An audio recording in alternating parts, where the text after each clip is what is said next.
Hello, আসসালামু আলাইকুম। আনিশাস kitchen থেকে আপনাদের সবাইকে ওয়েলকাম জানাচ্ছি। আজকের পর্বে নিয়ে আসলাম আমি নতুন একটি রেসিপি।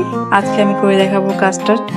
চলুন দেখে আসি আমার কাস্টার্ড রান্না করতে কি কি লাগছে। প্রথমে আমি এখানে 1 লিটার দুধ নিয়ে নিয়েছি। এরপর আমি একটা ডিম নিয়েছি। এখন আমি এখানে 1 কাপ চিনি নিয়ে নিয়েছি। আমি সাইডে একটু দুধ রেখে দিয়েছিলাম, সেটা আমি কাস্টার্ড পাউডারের সাথে মিলিয়ে দেবো একটু। আমি এখানে কাস্টার্ড পাউডার নিয়েছি 2 টেবিল স্পুন। আপনারা যে কোনো ব্র্যান্ডের কাস্টার্ড পাউডার ইউজ করতে পারেন। আর লাস্টে আমি নিয়ে নেব ভ্যানিলা এসেন্স। এটা শুধুমাত্র ফ্লেভারের জন্য আমি এই ব্র্যান্ডের ভ্যানিলা এসেন্স নিয়েছি, আপনারা যে কোনো ব্র্যান্ড নিতে পারেন।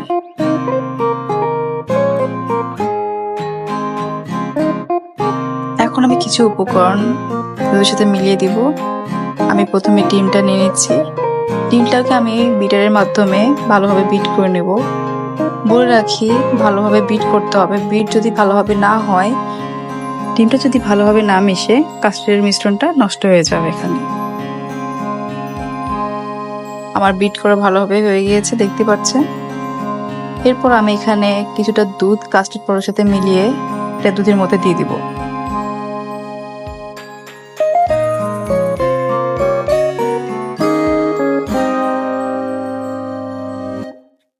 আমি এখানে 4 টেবিল স্পুন পর্যন্ত কাস্টার্ড পাউডারের দুধ নিয়েছি। এরপর এটাকে ভালোভাবে মিশিয়ে নিব। মিশানো হয়ে গেলে এটাকে আমি আস্তে আস্তে দুধের সাথে মিলিয়ে দেব।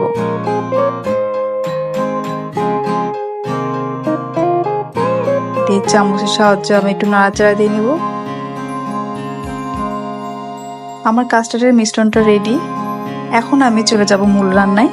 চলুন দেখে আসি আমি কিভাবে কাস্টার্ড বানাই। প্রথমে আমি এখানে একটা হাঁড়ি নিয়ে নিয়েছি। আমি হাঁড়িটার মধ্যে আমার যে দুধের মিশ্রণটা দিয়েছিলাম ওটা আমি ঢেলে দেব। সম্পূর্ণটা ঢেলে দিয়ে এটাকে আমি চামচের সাহায্যে অনবরত নাড়তে থাকবো। কোনোভাবে এটা নাড়া বন্ধ করা যাবে না, তাহলে নিচে পুড়ে যেতে পারে, টেস্টটা বাজে হয়ে যাবে। আর বলে রাখি, এটা খুব দ্রুত নাড়াচাড়া করবেন না, তাহলে হয়তো অনেক সময় হতে পারে যে আপনার এটা ছানা কেটে গেছে।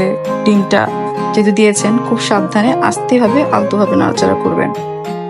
এরপর আমি দিয়ে দিয়েছিলাম দুধ। দুধের মধ্যে আমি 3 টেবিল স্পুন মতন গুঁড়া দুধ মিশিয়ে দিয়েছি। আমি এটাকে অনবরত নাড়তেই থাকতেছি। এখন আমি এখানে অ্যাড করে দিব চিনি। আমি এখানে চিনি নিয়েছি 1 কাপ। প্রথমে আমি অর্ধেকটা চিনি দিয়ে এটাকে মিশিয়ে নেব।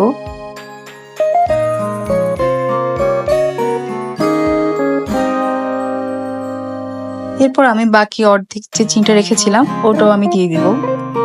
1 লিটার দুধে আপনি যদি কাস্টার্ড বানান, 1 কাপ চিনি পারফেক্ট মিষ্টি আনে। অনেকে আছেন মিষ্টি কম খেয়ে থাকেন, তারা বাড়িয়ে কমে দিতে পারেন, কোনো সমস্যা নেই। এরপর আমি অ্যাড করে দিব এখানে ভ্যানিলা এসেন্স। আপনাদের কাছে যদি ভ্যানিলা এসেন্স না থাকে, তাহলে আপনারা এলাচি দিতে পারেন।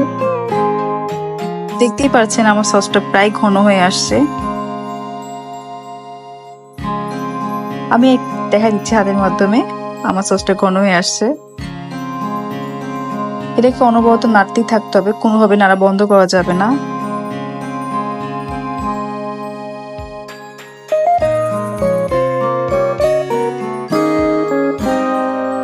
আমার সসটা প্রায় রেডি হয়ে গিয়েছে, কাস্টার্ড সস। আমি আর এটাকে পরিবেশন করব। আমি একটা বাটির মধ্যে ঢেলে নিচ্ছি এটাকে।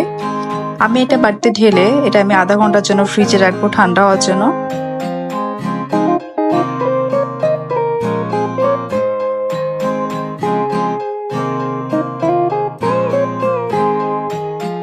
আধা ঘন্টা হয়ে গিয়েছে। আমি এটাকে বের করে পরিবেশন করে দেখিয়ে দিচ্ছি।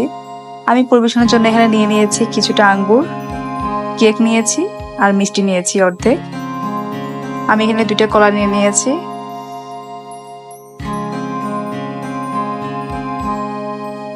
আর নিয়ে নিয়েছি জেলি, যেটা আমি বাসায় বানিয়েছি।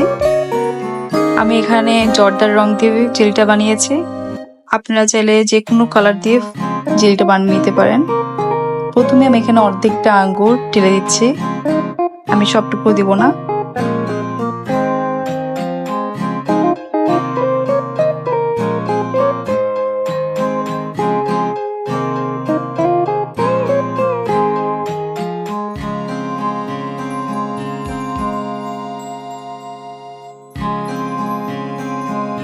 এখন আমি এখানে অ্যাড করে দেবো কলা।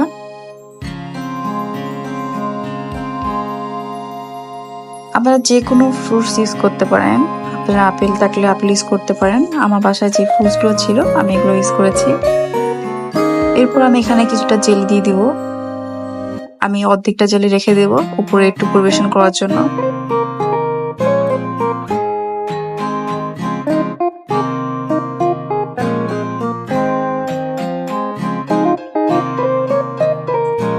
আমার রান্না কেমন লাগে অবশ্যই কমেন্টে জানাবেন। আপনারা উৎসাহ দিলে আমি অনেক উৎসাহ পাই। আমার মতো করে ফলো করে রান্না করলে আপনাদের কাজটা অনেক পারফেক্ট হবে। এরপর আমি কিছুটা কেক আর মিষ্টি দিয়ে এটাকে একটু ডেকোরেশন করে দিচ্ছি। এরপর আঙ্গুরটা আমি একটু মাঝখানে ভাগ করে গোল গোল করে নিয়েছিলাম, এটা আমি উপরে দিয়ে দিব।